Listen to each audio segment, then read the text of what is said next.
Mainam na itaas ang pangalan ng Panginoon, lalo pa nga ako ang mga tao ay may problema.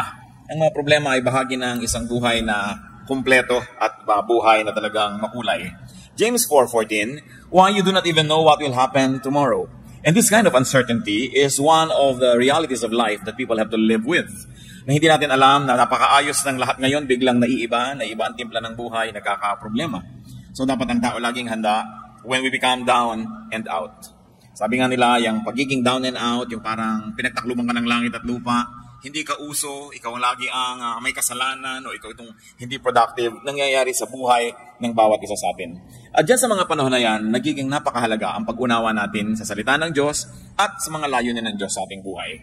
Heavenly Father, thank you for today. Thank you, Lord, for giving us another day of life, for giving extension to this wonderful life that you allow us to live under your leadership. Patawarin mo kami sa mga kasalanan namin, O Diyos. Cleanse us from all our iniquities. Wash us with the blood of Jesus. Enable us to see you, to hold your hand, to hear your voice, to follow you.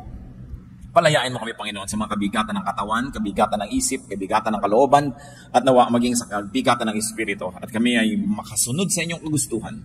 Enable us, O God, to hear your voice from among the many noises that struggle and compete for our attention. We like to surrender our hearts to you now. May we be quiet before you, O God. May you speak in power and majesty. Move in our midst and always lift us up. Father, we seek you. We seek you and we came here, awaiting your blessing. In the name of Jesus our Lord and Savior, we pray. You do not even know what a day may bring forth. At kung ang lahat po ng tao ay mayroong pagkilala sa katotohanan na yan, hindi magiging lubos na sorpresa sa atin kung minsan na tayo inaabot ng mga paghihirap sa buhay. What does it mean to be down and out? The dictionary gives very simple meanings: to be destitute, to be impoverished, to be weak and incapacitated. At yan po ay nararanasan ng kahit sinong tao. Babae man siya o lalaki, matanda o bata, mayaman o mahirap, makapangyarihan o hindi makapangyarihan, nadaranasan natin yung tayo down and out. Yung parang pinagtakluban ka ng langit at lupa, parang hindi ka uso, wala nang puwang para sa'yo sa buhay na ito. Yung iba po na hindi nakakalampas sa ganyang negative feeling, kuminsan they even kill themselves. Or they become desperate and kill others. At dapat handa tayo sa ganyang mga uri ng panahon. What can we do and what wisdom can we glean from the Bible as to about what we can do when we are down and out? When you are down and out, acknowledge your situation. Accept your situation. Nothing can be changed without facing it first. Dapat tinatanggap. Yun po mga on denial, yun ang mga hindi nakakalutas ng kanilang mga suliranin. Yung ikinukuble nila yung katotohanan at pinipilit nilang ibahin sa kanilang pagkaunawa, yung malinaw naman dapat at kitang-kita nila na may problema. Psalm 42 verse 6, my soul is downcast within me. Isang uri ng pagtanggap ng aking espiritu ay nalulugo-lugo. Sabi ko noon, ang aking espiritu ay nanghihina. Psalm 38, 6-8, I am bowed down and brought very low. All day long I go about mourning. My back is filled with searing pain. There is no health in my body. I am feeble and utterly crushed. I groan in anguish of heart. Napakalalim po at napakataas ng mga naabot ng emosyon ng Psalms. At kung atin pong nanamnamin yung mga damdamin na nandyan sa mga tula na ito at mga awit na ito, ay hindi mahirap mag-identify sa mga kalagayan natin kung ito'y dumarating sa ating buhay. Kinikilala niya na sobrang daw akong napayuko, sobrang na ako naging na-humble, sobrang na akong nakuba sa mga problema at sa mga hirap na dinadara. Proverbs 14:10 and 13, each heart knows its own bitterness.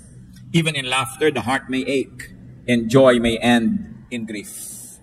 Isang malungkot na katotohanan, subalit hindi kailangan sobrang maging malungkot dahil pwede namang maiba ang inuuwian ng ganitong mga kalagayan sa buhay.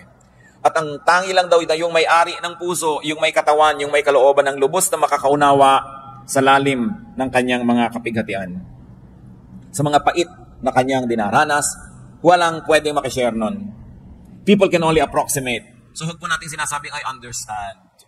I know. We don't know how people feel. And we don't understand. Kuminsan yun ang pinakamadalas at pinakamadali na pagbaliwala sa pamroblema ng isang tao. Naintindihan ko yan. Lilipas din yan. Mga pananalita na hindi naman talaga nakaka-comfort. Na gusto mong sabihin, hindi mo alam ang sinasabi mo, hindi mo nadaranas ang dinaranas ko, kaya huwag mong baliwalain ang aking nadarama. Kuminsan sa kagustuhan po natin magbigay ng comfort sa kapwa, we end up trivializing their sorrow. Na minamaliit natin yung malaki sa kanila sa panahon na yon. Tanging yun lang daw may-ari ng puso ang nakakaunawa, nakakabatid ng hapdi ng pait na nadarama nito. At kahit daw sa kabila ng ating mga halakhak, ikaw na may-ari ng puso, nalalaman mo na may lungkot kuminsan kasama yan. Merong mga pangamba. Na kuminsan nagsasaya ka lang, kaya mga tao naglalasing, kuminsan nagpa-party, kuminsan nagwawala, nagkakalat. They're trying very hard to be happy or to appear happy or to sound happy because they know that they are not. Kaya sabi niya, alam niya yan, even in laughter, the heart may ache. Meron talagang nadarama ang isang puso at may mga kabigatan. Baliwala na ito ay itanggi. Dapat tanggapin mo, malungkot ako ngayon. I feel down and out. I don't feel nice. I feel low. I have such low self-esteem. Or I am sad. I feel dejected and rejected and alone. Yung pagkilala po niyan, isang unang hakbang na para tayo makaahon sa ating kinalalagyan. Another thing we do when we are down and out, limit your load.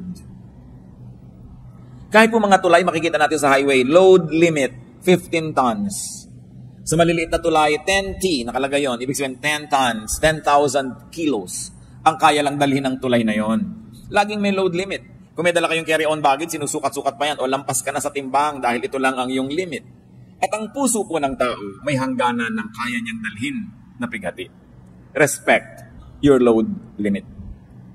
Huwag tayong magpaka-superman or superwoman when we are not.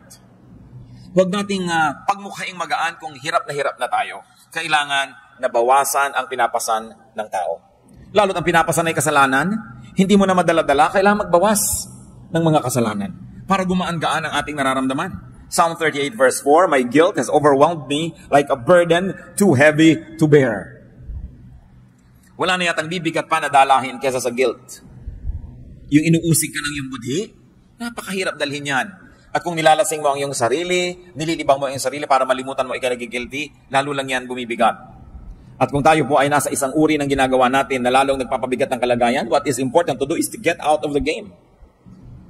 Kailangan nakikita natin, ano ba yung source ng aking sorrow? Ano yung source ng aking mga pagiging down and out? Kailangan magbawas ako nito, tanggalin ko ito, o tumakas ako mula sa ganitong mga kalagayan. Ecclesiastes 11:10, so then, banish anxiety from your heart and cast off the troubles of your body. So sabi, kailangang pilitin mong bunutin mula sa puso mo yung mga nakatarak na mga balaraw.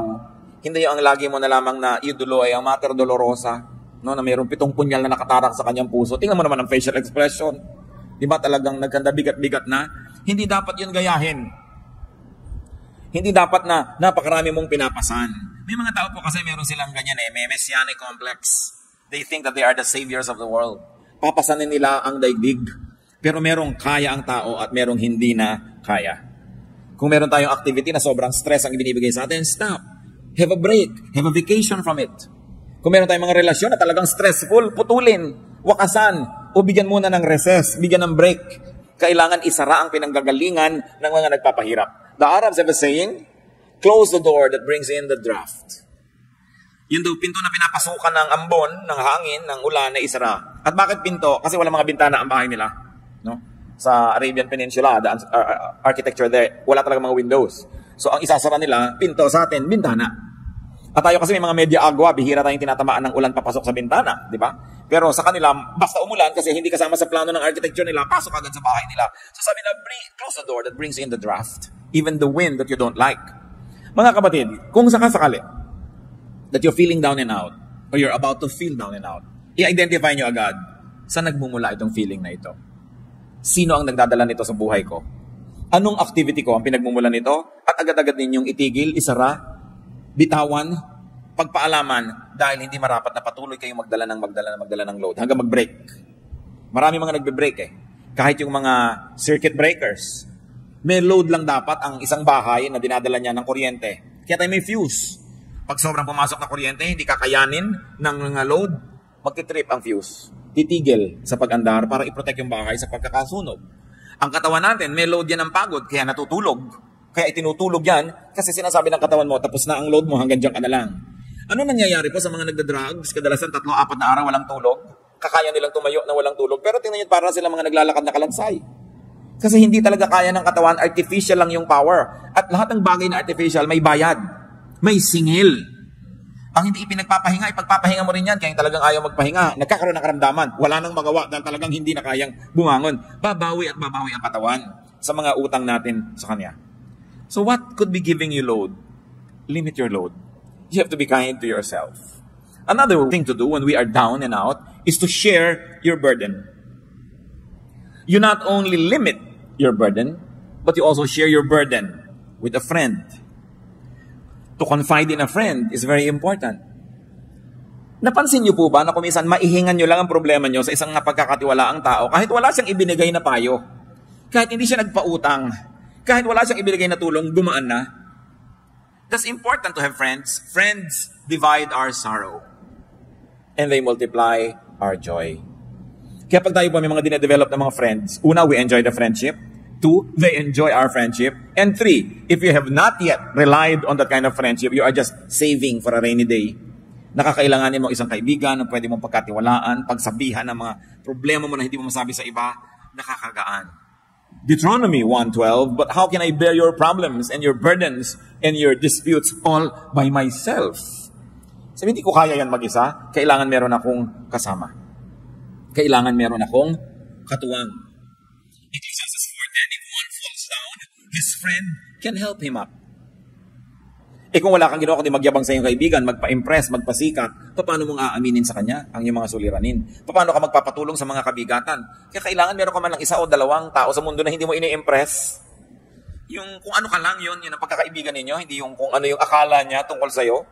Kasi talagang pag namang problema na po ang tao, ang pinakamahalaga, yung may makakaharap ng tao, hindi mo kailangan magkunwari.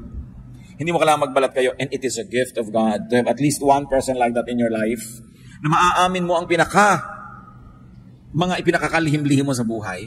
At kung minsan, malaman lang niya yun at malaman mong alam niya, napakalaking tulong na sa iyong buhay. Ecclesiastes 4:10, but pity the man who falls and has no one to help him up. Yan daw ang tunay na kahabag-habag. Friends can be angels, especially in difficult moments. And friendship in the Bible is very precious. Proverbs 17:17, a friend loves at all times, and a brother is born for adversity. Kaya daw may kaibigan, kaya tayo may mga kapatid, para sa mga panahon ng kagipitan. Bagamat dapat ay nagsasabi nun, yung tumutulong, hindi yung nangangailangan ng tulong. Pag sinabing, that's what friends are for. Dapat ang nagsasabi nun, yung tumutulong, hindi yung nangangailangan. That's what friends are for, kailangan tulungan mo ako. Naiiba yung value. Yung ikaw yung tumutulong, ayaw niyang tanggapin. So that's what friends are for. Nandito ako para katulungan. Ang nagsasabi niyan po yung tumutulong.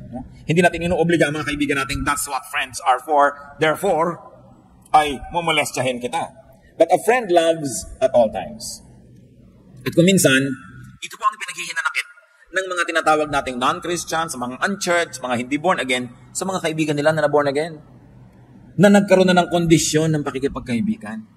Hindi na kita kaibigan kung idolatrous ka. Hindi na kita kaibigan kung ang baptismo ay ganito lang, hindi katulad ng baptism ko. Hindi na kita kaibigan pag ganito ang doctrinal stand mo sa ganyang bagay, sa ganung bagay. Nagkaroon ng patakaran ng pakikipagkaibigan. Samantalang sa Bible may sinasabi, a friend loves at all times. At kung nangangailangan po tayo ng modelo, hindi ba sapat pa at lampas-lampas pa ang Panginoong Hesus na modelo? That while we were yet sinners, He loved us. So why can't born-again Christians love people who don't share their convictions? Why can't born-again Christians not love people who don't share their religious color? Nilalagyan natin ng patakaran. Dapat nga, mas kaya mong umibig. Mas kaya mong magmahal dahil meron kang Kristo sa iyong puso. Pero yung iba, kumikitid talagang isip. Akala lang ibig sabihin na maging born-again Christian, Bible-based Christian, evangelical Christian, maging judgmental. Na pagka hindi ka nakakaabot sa aking mga pamantayan na pang-religyoso, hindi ako makikipagmabutihan sa iyo. I will treat you like a pagan, like an outsider. Nababaligtad. Dapat ang Kristiyano, mas kaya nating umibig ng walang patakaran. Sapagkat yun ang pag-ibig ni Jesus sa atin. At yun ang pag-ibig na minodelo ni Jesus na dapat tularan ng lahat ng nananalig sa Kanya. Proverbs 27 verse 10, better a neighbor nearby than a brother far away. Aanin mo nga naman ang kapatid mo na talagang mamamatay para sa iyo, pero ang layo. So maraming panahon daw, higit lalong mabuti ang isang kaibigan ng isang kapitbahay na malapit kaysa isang kapatid sa laman na malayo naman. At sabi pa nga ng Proverbs 18:24, there is a friend who sticks closer than a brother. May mga kaibigang higit pa sa kapatid ko magmahal. At yun ang mga kailangan natin Bihirang-bihira na iiwan ka ng kaibigan mo Mas marami pa nga iniwan ng asawa kaysa iniwan ng kaibigan. Kaya hindi ibig sabihin na kayo nag-aasawa na wala na kayong kaibigan. Although your asawa should be your best friend, no? Pero kailangan may kinukultivate ka rin ng ibang friendships. Kasi pag nagka-problema ka ngayon sa asawa mo, kanino ka na ngayon sasandal? Kanino ka na ngayon tatakbo? Kanino ka nahihingi ng tulong? Kailangan ang tao hindi nagsasara ng mga pinto niya sa mga mahahalaga niyang relasyon. Lalo ang pakikipagkaibigan. Pero, at ito'y napakalaking pero, yung mga dati niyong kaibigan, no? Hindi niya na dapat ipagpatuloy ang pakikipagkaibigan kung may asawa na kayo. At yung mga dating mga kaibigan, hindi na kayo dapat umaaten sa kasalan ng mga kaibigan ninyo na magpapakasal.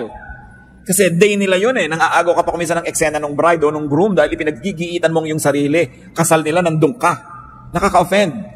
At may mga nakita na akong ganyan. Kasal lang may kasal, nandun pumupuesto pa at nang-aagaw pa ng eksena. Alam na alam ng lahat, may kahapon sila na pinagsaluhan ng isa doon sa ikakasal. Tapos andun pa siya at gusto pang makisalo habang buhay.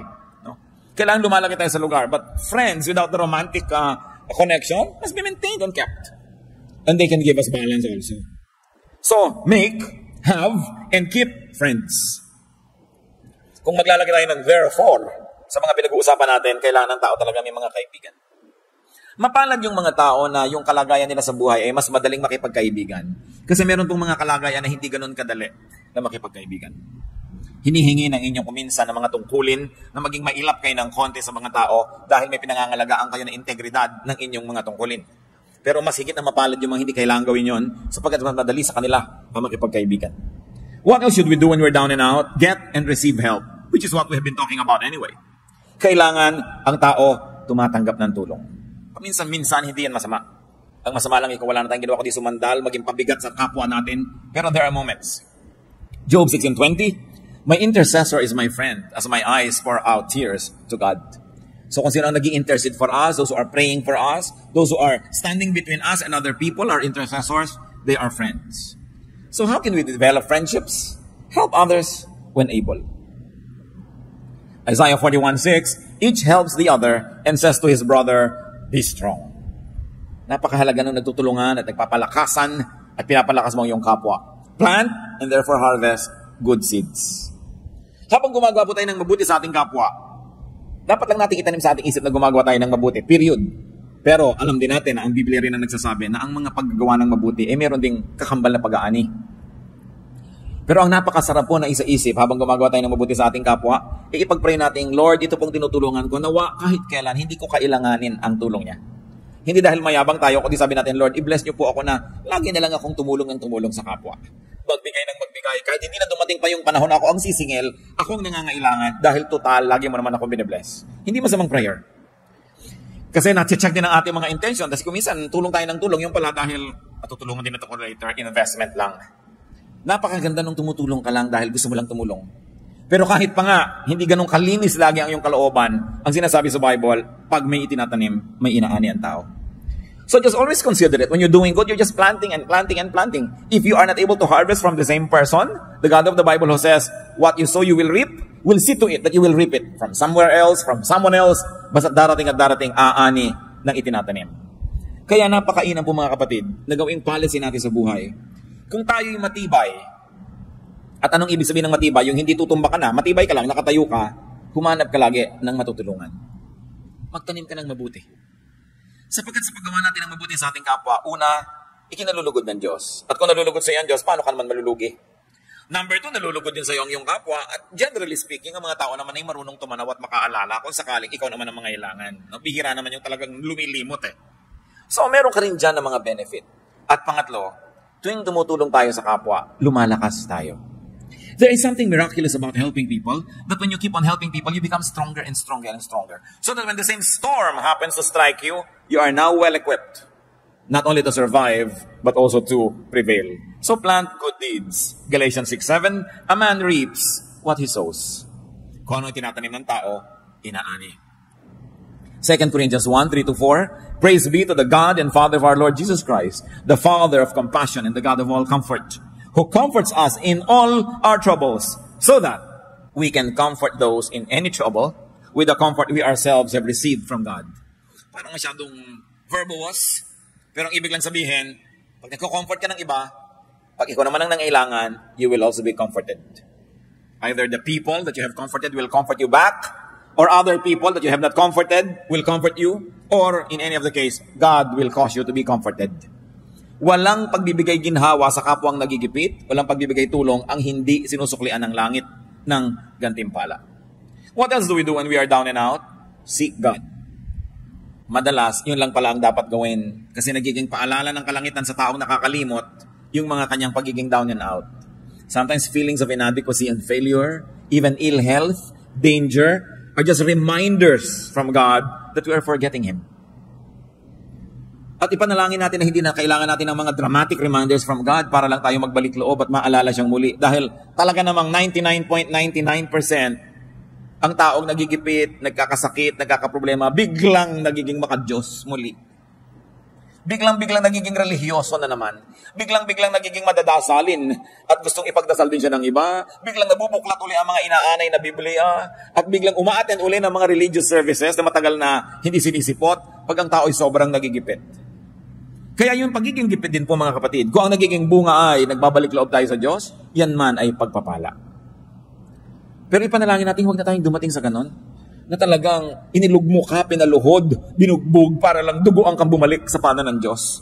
Dahil talaga ang tao, pagka wala nang maipagyabang, yun na lang ang huling gagawin magbalik loob. Humingi ng tawad at humingi ng habag. Napakasarap yung, ang ganda-ganda ng buhay mo, ang ginahawa, tapos ang lapit-lapit mo pa sa Diyos. Yung hindi ka na kailangan magkaroon ng mga panganib at hirap para lang lumapit muli sa Diyos. So pag down and out po tayo, isa rin dapat nating isipin, baka paalala to ng Diyos na sobrang na ako nagiging mayabang, sobrang na ako nagiging makasarili, o iniaasa ko na ang kaligayahan ko at ang ikabubuti ng buhay ko sa kapwa-tao ko lamang at nalimot ko na yung Diyos, that God is no longer in the equation. Psalm 121 verses 1 to 2. I lift up my eyes to the hills. Where does my help come from? My help comes from the Lord, the maker of heaven and earth. Maganda yung picture nito sapagkat yun pong Jerusalem ay nasa ibabaw ng pinakamataas sa bundok doon sa lugar na kinalalagyan niya. So yung pagtingin mo sa mga ibabaw ng mga bundok, kahit may mga ibang bundok ka rito sa pagitan mo at ng Jerusalem, pag tumingin ka dyan, lumalampas pa rin yung paningin mo, makikita mo pa rin yung ibabaw ng Jerusalem. At kung hindi mo man makita yun, imagine mong nandun yun, at naaalala mo ang templo, naaalala mo ang Diyos. So this is really a figure of speech. To lift up your eyes to the hills. Many people will lift up their eyes to the clouds or look at the rain. Some people can even remember God by looking into a microscope. Whichever helps you remember God, dapat meron kang ganung ritual sa buhay. Meron ting nakakakita ng maraming pagkain, naaalala niya ang Diyos. Meron naman na tuwing kikilo siya at malusog, naaalala niya ang Diyos. Dahil na ikukumpara niya nung siya halos malumpo na hindi makalakad. Ngayon, ramdam na ramdam niya yung lakas niya, naaalala niya ang Diyos. Ano pang nagpapaalala sa inyo sa Diyos? So this writer of the song says, I lift my eyes to the hills. What do you do? Physically, symbolically, to remember God. Mahalaga meron tayong ganon. So, kung meron po tayong mga panlulumo, if we're down and out, una nating isipin, may kasalanan ba ako sa Diyos? Meron ba akong dapat isuko? Meron ba akong dapat na ayusin? And repent if needed. Repentance lang palang kailangan. Pagbabalik loob lang sa Diyos, tapos bumalik na uli ang kanyang kalusugan, bumalik na uli ang kanyang kasiyahan. At kung hindi man bumalik yung kalusugan, hindi man bumalik yung kasiyahan o kayamanan, yung nagbalik loob ka sa Diyos, by itself is a prize. Hindi mo sasabing, Lord, nagbalik loob na ako sa inyo, o nasa na yung ginhawa, nasa na yung premyo, nasa na yung kayamanan. Sapagkat yung pagbabalik loob lang sa Diyos, mismo yun na, ay isang gantimpala. Pero kadalasan, may dagdag pa yun Kasi tayong mga tao, laging gusto nating may dagdag. Kung bumibili ka, laging gusto mong may dagdag. So dinadagdagan ng Diyos na nagbalik loob ka na by itself is a blessing. May mga kasama pa yan. Usually, nare-restore yung health, nare-restore yung negosyo mo, nagkakaroon ng kaayusan na inyong buhay, nakakakita ka ng mga nasusukat, nararamdaman ng mga patotoo na ang Diyos ay nalulugod sa iyo. Ano pang nangyayari sa isang taong alam na alam niyang may kasalanan siya, meron siyang mali, nagkakanda ganyan na yung buhay niya dahil sa kasalanan niya, pero nagmamaang-maangan pa siya? Ano nangyayari? Psalm 32, verses 3 to 5. When I kept silent, my bones wasted away through my groaning all day long. For day and night your hand was heavy upon me. My strength was sapped as in the heat of summer. Then I acknowledged my sin to you and did not cover up my iniquity. I said, I will confess my transgressions to the Lord, and you forgave the guilt of my sin. Napakagandang patotoo ito. Inaawit-awit ng mga henerasyon ng mga mananampalataya. Sabi nung nagmaang-maangan ako, nung ikinubli kong aking mga kasalanan, itinago at pinagmukha kong hindi ito kasalanan, sabi, pati ang aking mga buto ay halos mga bulok nang hina. At yun po nagkakaroon ng mga sakit sa buto, ang makakapagpatotoo sa atin kung gaano kasakit ang sakit sa buto. Many of us have no idea kung gaano kasakit ang sakit sa buto. Sabi niya, my bones wasted away through my groaning all day long. At bakit daw? Dahil gabit araw, dinadaganan ako ng inyong kamay. Ano mangyayari sa isang taong dinadaganan ng kamay ng Diyos? Yun lang talikuran ka ng Diyos, napakalaki ng hirap yan. Yun lang hindi dinggin ang yung mga panalangin, yung pangdaganan ka ng kamay ng Diyos. Wala kang susulingan. Hindi ko alam kung naranasan nyo ng madaganan, matulog kayo na mayroong isang kabambigas na nakadagan sa inyo. No? Isang kabambigas lang yun. Gano'ng kabigat ang Diyos? Kung tutuusin. So sabi, habang ikinakaila ko yung kasalanan ko, habang nagmamatigas ako, habang pinagpipilitan ko yung akin, at ayaw kong sundin ang yung kalooban, yan ang nangyari sa akin. Dinaganan ako, pinisa, pinipi, ng inyong kamay. Subalit, sabi niya, nung aminin ko ang kasalanan ko, at di ko na pinagtakpan pa ang aking sarili. Tinanggap ko ang aking pagkakamali at hiningi ng tawad. Sabi ganon, nung ako'y humingi ng tawad at nagbalik loob, pinatawad mo ako agad. At inalis mo ang bigat na nakadagan sa akin. You took away the guilt of my sin. Yun ang bigat eh. Napakabigat. Bakit yung bigat ng loob, no? Hindi mo naman matimbang. Kahit sumakay ka sa timbangan, ang bigat ng loob mo, hindi naman natukuha ng timbangan yung bigat eh. Pero alam mong napakabigat. At alam mo na kung ang gaan ang kalooban mo na halos magsayaw ka palaka dahil ang gaan. So ang sinasabi dito mga kapatid, bakit naman natin pinapatagal yung bigat? Lalo't kung alam naman natin ang pinagmumulan ni kasalanan. Lalo't kung alam natin ang pinagmumulan ni isang negative attitude, isang maling pananaw, ba't hindi na lang isuko yan? Total, susuko ka rin dahil hindi ka naman mananalo, Diyos yun eh. Pinapatagal mo lamang ang pahirap sa sarili. Sabi, isuko yan. When I confess my transgressions, you forgave the guilt of my sins. Hindi nga hininga ng bayad eh. Confession lang. Aminin mo lang at magbalik loob ka. So what do we do when we are down and out and we have found out that it's because of our personal sin? Seek and receive restoration. Kailangang ibalik ang ligaya ng buhay, gaan ng puso, saya ng ating espiritu. Psalm 51:12, dalangin ng isang taong nalayo ang loob sa Diyos, restore to me the joy of your salvation and grant me a willing spirit to sustain me. Ibalik mo sa akin ang ligaya ng kaligtasan. Kasi nawala ang saya. Pwedeng mangyari yan sa isang taong nakaranasan ng kaligtasan ng Diyos. Yung magkagiba-giba pa yung puso, magkalungkot-lungkot pa. Pero yan ay bunga ng napakatagal, sunod-sunod at buong tigas ng ulong pagsuway sa kalooban ng Diyos. That is when we are down and out. What about when others are? What do we do when others are down and out? When people are down and out, be compassionate. That's the first rule ever. Maging mahabagin. Colossians 3:12, as God's chosen people, clothe yourselves with compassion, kindness, humility, gentleness, and patience. Be compassionate with people. Hindi yan panahon para manisi. Hindi yan panahon para magpasikat. Nakita mo, tama ako. Kailangan ko ang tao down and out. We become kind. Nararamdaman lang ng tao na kailangan siyang maging mabait at mabuti. Kung naranasan na niya sa kanyang buhay na mga ilangan ng bait at buti ng kapwa. Kung naranasan niyo na pong makorner, wala kang kapiyok-piyok dahil corner ka, ang tanging kailangan mo, kabaitan. Yung down ka, wala ka talagang maipagmalaki ni ano, ang tanging kailangan mo lang sa tao, kabaitan. Pag wala kang maibigay na excuse, dahil talagang obvious na obvious ang kamalian mo, anong kailangan mo? Kabaitan. Pero tayo po mga tao kadalasan, pag nakakita ng kahinaan, sinasamantala yun. O ano, gaganunin mo pa ngayon. Eto ka ngayon, lalapit-lapit ka sa akin. Ganyan ka pa. Hindi po ganyan na klaseng trato ang kailangan ng taong nagigipit. Kasi the heart knows its own sorrow. At napakabuti siguro, bagamat hindi ko idinadalangin na maranasan natin, pero maranasan din natin yung magipit, maging sobrang kawawa, para malaman mo na kailangan mo rin maging mabait. Para ma-realize mo ang halaga ng kabaitan. Kaya nakakalungkot ang isang taong tumatanda na kakaedad, masungit pa rin. Yung hindi pa rin maunawain, hindi mapagbigay, hindi mapagkandili, hindi mapagpatawad, kasi para namang wala siyang natutunan sa buhay niya. Para namang di niya naranasan ang mga hirap sa buhay. But Satan can always deceive us because bitter experiences can make us better. But bitter experiences can also make you bitter. Pipiliin mo lang, will I be bitter? Will I be better? Sa mga nararanasan kong hirap sa buhay, anong gagawin kong policy sa mga taong dumaranas ng ganun hirap? And the true test of spirituality is in being kind.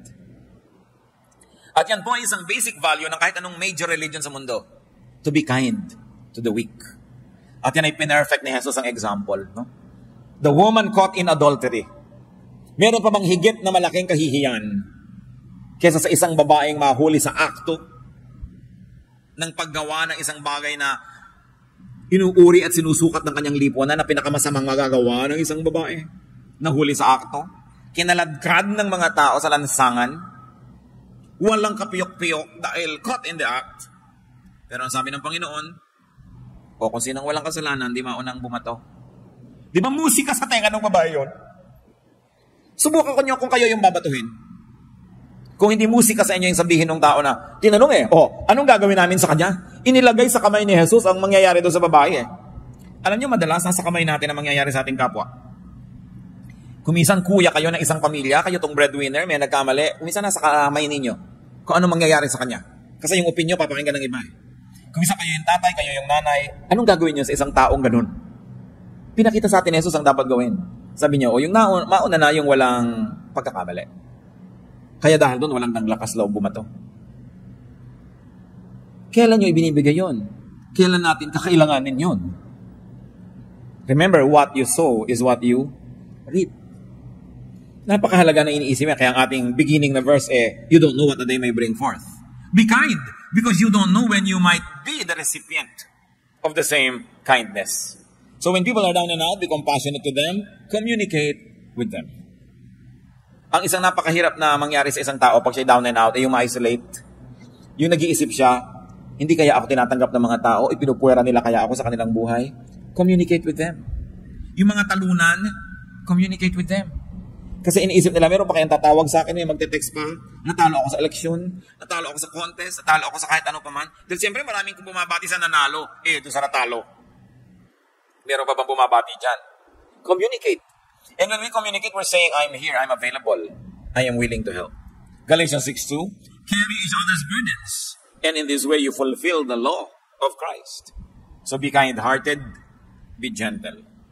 Ephesians 4:2, be completely humble and gentle, be patient, bearing with one another in love. Maging mapagpatawad, mapagpaumanhin, at pairalin ang pag-ibig. Another thing we do when people are down and out, be reachable. Be available to help. Job 6:14, a despairing man should have the devotion of his friends, even though he forsakes the fear of the Almighty. Nakita niyo sinasabi ni Job? Kahit pa hindi ako matakot kayo sa Diyos, kahit magreklamo ako sa Diyos, kahit hindi ako maging makad-Diyos, kahit ano pa pagsasabihin ko dito, kaibigan ko kayo, dapat bigyan niyo ako ng inyong katapatan, ng inyong debosyon.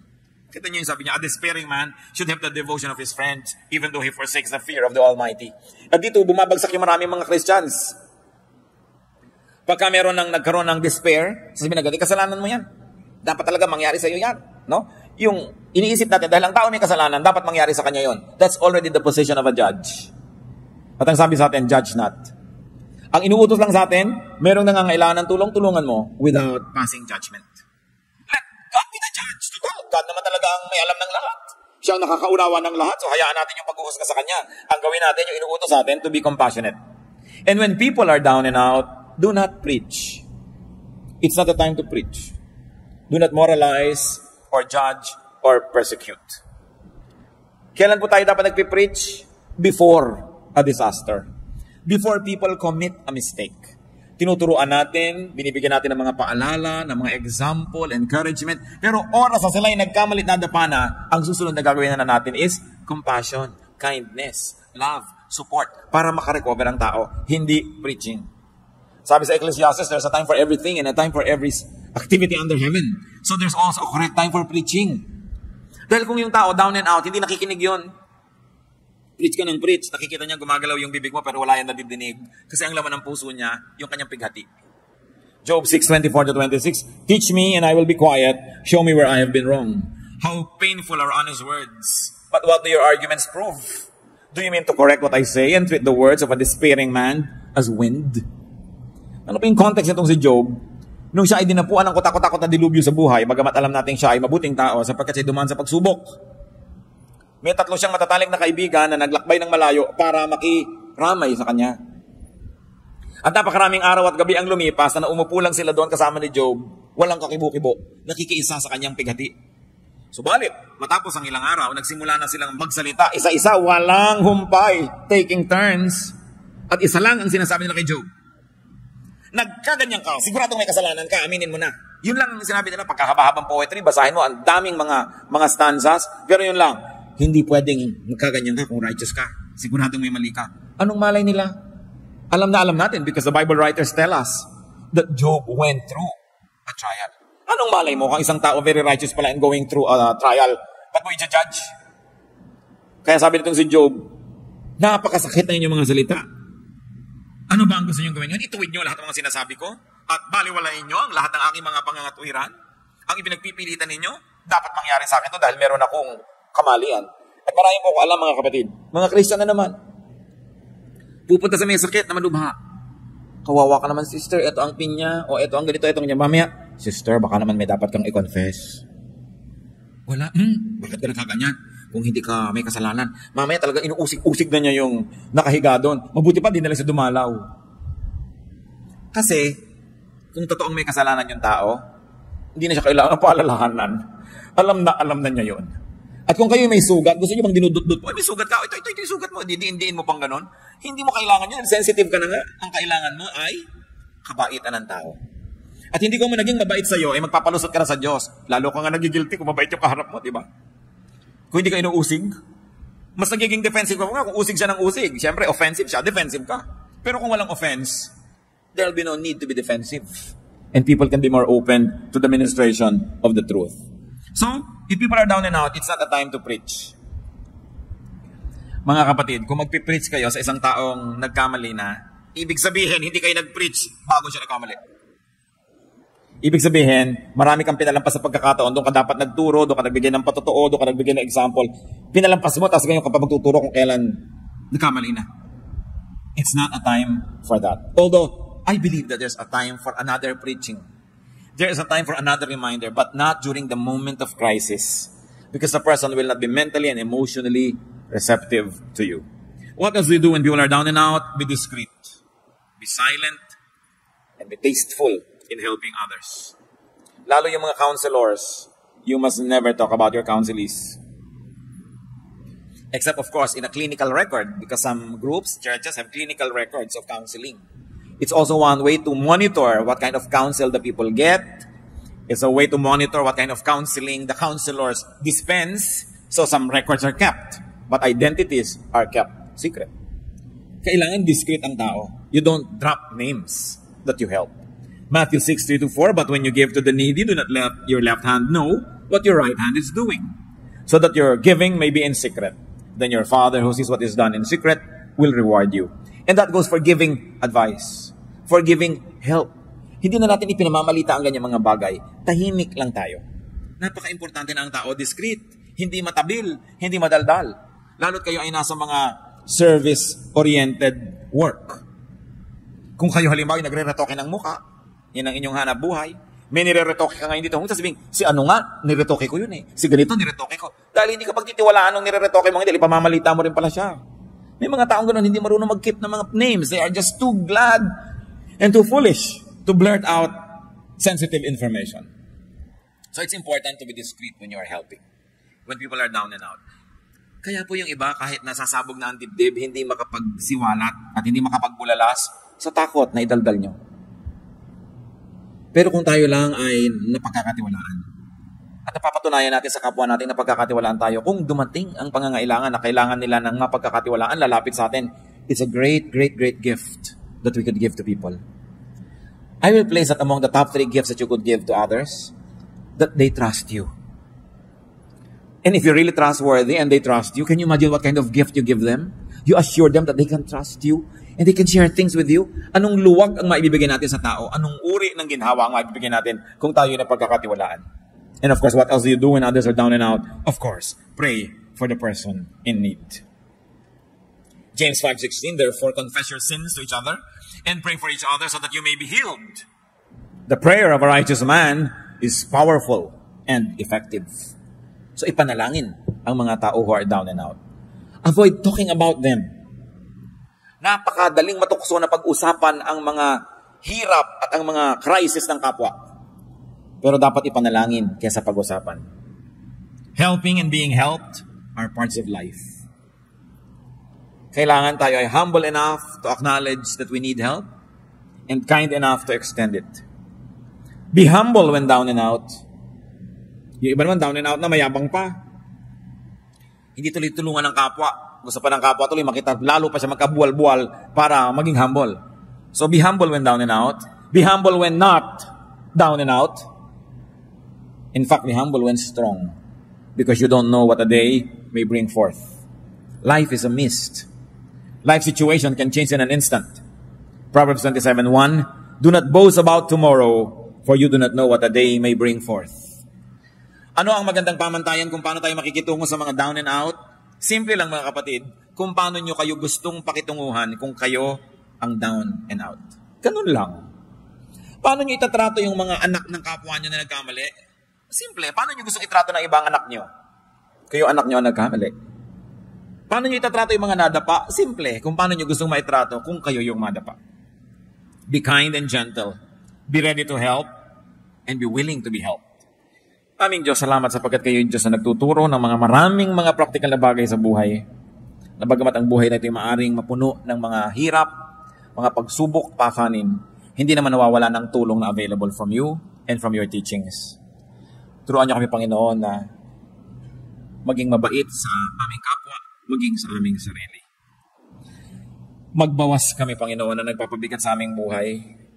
Turuan mo kami ngayon, Panginoon. Yumuko tayo sa presensya ng Diyos. I like to pray. I am moved by the Spirit to pray. Nais ko ipag-pray ngayon ang mga kapatid natin sa ating pagbubulay-bulay at pag-iisip. Lalo naging malinaw sa inyo na meron kayong mga pabigat sa buhay na kayo rin naman na may kagagawan. O kung di man kayo ang diretsyohang may kagagawan, pinapayagan nyo kasi kaya kayo nabibigatan. Pero ngayon, gusto nyo na gumaan ang inyong dala. Kung ngayon nagpapasya kayo, natitigilan nyo na ang paglalagay sa sarili nyong likod ng mga pabigat, o kaya di na kayo papayag na pabigatan pa kayo ng mga iba o ng mga sitwasyon, I like to pray for you. We will ask God for strength and we will ask for God's help that you may be able to do the right thing to do to limit your load. Kung kayo ito, kasi sabi niya, ako'y may kagagawan kung ba't marami rin ako mga dalahin, pero ngayon gusto kong gumawa ng commitment na gagawin ko na kung ano ang magagawa para mawala ang pabigat na ito. You want to make that commitment, we'll ask for strength. We're going to pray. Salamat sa Diyos dahil kumikilo siya sa ating mga puso. Para ano pa tayo dinig mo ang salita ng Diyos kung dala mo na naman ang dala mo mga pabigat, parang walang narinig. Parang hindi tinablan ng salita ng Diyos. Hindi nakakahiyang sabihin sa Diyos na Diyos ko, responsible din ako kaya marami kong dala. So ngayon sabihin ko, Lord, with your help, titigilan ko na. Ayoko nang payagan ang ganito mga bagay. Hindi na ako lilikha ng sarili kong mga pabigat o kaya titigilan ko na ang pagpapabigat sa akin ng gawa ng iba. Heavenly Father, muwa po kayo, Panginoon, na isang himala. Bigyan nyo ng kakayahan ang mga anak mo na gawin ang dapat gawin. Kung sila ang may kagagawa ng sarili nilang mga kabigatan, turuan mo ng gagawin para matigilan ito, O Diyos. Lalong-lalo kung alam na naman ang dapat gawin, ang ibigay nyo, Panginoon, isang matibay na pasya na itigil ang mali at gawin ang tama para mawala ang mga pabigat na sila mismo naglalagay.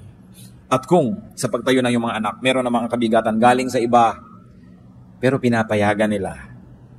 Ang kahulugan ng pagtayong ito, Panginoon, na ayaw na nilang payagan ito, they will say no. Kailangan ng paninindigan, ibigay mo, O Diyos, ang tibay ng loob, tapang at lakas na tumanggi sa impluensya ng ibang tao, sa impluensya ng masasamang espiritu, sa impluensya ng mga kalagayan na labas sa kanilang katawan at labas sa kanilang kapangyarihan. But to resist, you have said it, O God, resist the devil and he will flee from you. By standing up, many of your children would like to resist the work of the devil in their lives. O Lord, give us the wisdom to know specific steps, what to do and what not to do, para huwag payagan ang patuloy na pagpapabigat sa buhay na galing sa labas. Ang pagtayong ito, Panginoon, napakasimpleng gawin ng isang katawan, subalit isang sagisag ng pagkilalang kailangan ng iyong kapangyarihan. Igawad mo, Diyos, ang kapangyarihan, karunungan, kaliwanagan na kailangan ng iyong mga anak para mapagaan ng mga buhay mula sa mga sariling kagagawan o kagagawan ng iba. Tanggapin niyo ang hinihiling niyo sa Diyos na kalakasan at patuloy tayong yumuko sa presensya ng Diyos. Pray in silence and may the Spirit of God minister to each one of us.